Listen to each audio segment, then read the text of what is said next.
எனது பெயர் கலையரசி பாரதி, வழக்கறிஞர். நான் கடந்த 20 வருடங்களா இந்த சென்னை உயர்நீதிமன்றம் மதுரை கிளையில பணியாற்றிட்டு இருக்கேன். இந்த சேனலை தொடர்ந்து பாருங்க, தொடர்ந்து பார்த்துக்கிட்டே இருங்க. இன்னும் வரக்கூடிய காலங்களில் புது புது வகையான சட்ட கருத்துக்களும் மற்றும் இந்த சமுதாய விழிப்புணர்வு தரக்கூடிய விஷயங்களை பற்றி நாம தொடர்ந்து பார்த்துட்டு இருக்க போறோம். தொடர்ந்து உயிர்மொழி சேனலை பாருங்க. நடிகர் ஸ்ரீகாந்த் அவர் இந்த போதைப் பொருள் தடுப்பு சட்டத்தின் கீழே கைது பண்ணியிருக்காங்க இல்லையா? அவங்கள கைது பண்ணும்போது அவர் வச்சிருந்த அந்த கொக்கைன் அப்படின்ற அந்த வேதியியல் பெயர் மெத்தில் பெங்கோ லெகோனின் அப்படின்னு சொல்ற அந்த கெமிக்கலுடைய பெயர் அது. ஸ்ரீகாந்த் அதை வச்சிருந்ததுனால அவருக்கு ஐபிசி செக்ஷன் 8C 22B மற்றும் 29 சப்கிளாஸ் 1 கீழே தான் அவருக்கு முதல் தகவல் அறிக்கை தாக்கல் செய்திருக்கிறாங்க.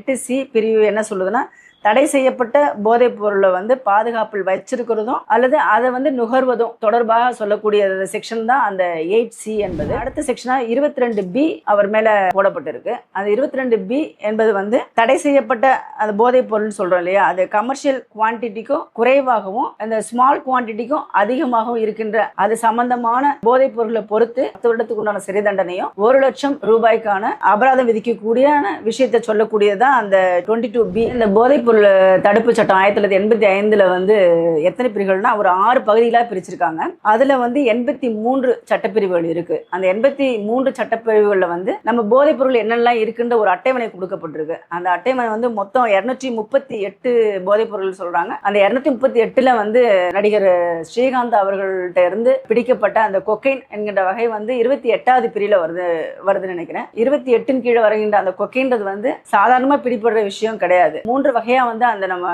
போதைப் பொருள் பிரிக்கிறாங்க. அந்த 3 வகையில ஒண்ணு கேட்டா குவான்டிட்டி வைஸா பார்த்தோம்னா ஸ்மால் குவான்டிட்டி, இன்டர்மீடியேட் குவான்டிட்டி, அப்புறம் கமர்ஷியல் குவான்டிட்டி பிரிக்கிறாங்க. இவர் பிடிப்பட்டு இருக்கிற அந்த இது கமர்ஷியல் குவான்டிட்டிக்குள்ளார வருது. ஸ்மால் குவான்டிட்டின்னு சொல்றது ஒரு 2 கிராம் கீழே அந்த கொக்கைன் அளவு இருந்துச்சுன்னு சொன்னா அது ஸ்மால் குவான்டிட்டிக்குள்ளார வந்துடும். இப்போ அதே 100 கிராமுக்கு மேல இருக்கு அப்படின்னு சொன்னா அது கமர்ஷியல் குவான்டிட்டிக்குள்ளார வந்துடும். அந்த 2 கிராமுக்கும் 100 கிராமுக்கு இடைப்பட்டு இருக்கிற எத்தனை கிராமா இருந்தாலும் இன்டர்மீடியேட் குவான்டிட்டிக்குள்ளார வந்துடும். அந்த இன்டர்மீடியேட் குவான்டிட்டிக்குள்ளார வர விஷயங்கள் மட்டும்தான் ஈஸியா பெயில் கிடைக்கிறதுக்கு வாய்ப்பு இருக்கு. அதே மாதிரி ஸ்மால் குவான்டிட்டிலுமே மேஜிஸ்ட்ரேட் லெவல்ல ஈஸியா பெயில் கிடைச்சிரும். கமர்ஷியல் குவான்டிட்டின்னு வரும்பொழுது பிரேமா ஃபேசி கேஸ் இருக்கு அல்லது முகாந்திரம் இருக்கு எடுப்பேன்னு சொல்லும்போது அதுல அதிகமா பெயில் கிடைக்கிறதுக்கான வாய்ப்புகள் குறைவு. நம்ம இந்தியாவில் பார்த்தோன்னு சொன்னா அதிகமா கஞ்சா வழக்குகளும் ஒரு 10-15 வகை வழக்குக்குள்ளார தான் நம்ம இருப்போம். 28 கீழே வர அந்த கொக்கைன் மோஸ்ட்லி இங்க ரேர் தான். இங்க இந்தியாவை பொறுத்த வரைக்கும் ரேர் தான். அதுல இவர் ஸ்ரீகாந்த் அவர்கள் கைது செய்யப்பட்டிருக்கிறதுனால அவருக்கு ஜாமீன் கிடைக்கிறதுக்குண்டான வாய்ப்புகள் மிகவும் குறைவுதான். ஆடம்பர வாழ்க்கை வாழக்கூடிய திரைப்படங்கள்ல இருக்கக்கூடிய நடிகர்கள், கலைஞர்கள், துறைக்கு சம்பந்தமாக இருக்கக்கூடிய நிறைய பேர்கிட்ட இது புழக்கத்தில் இருக்கிறதாக மாதிரி நம்ம கேள்விப்படுறோம்.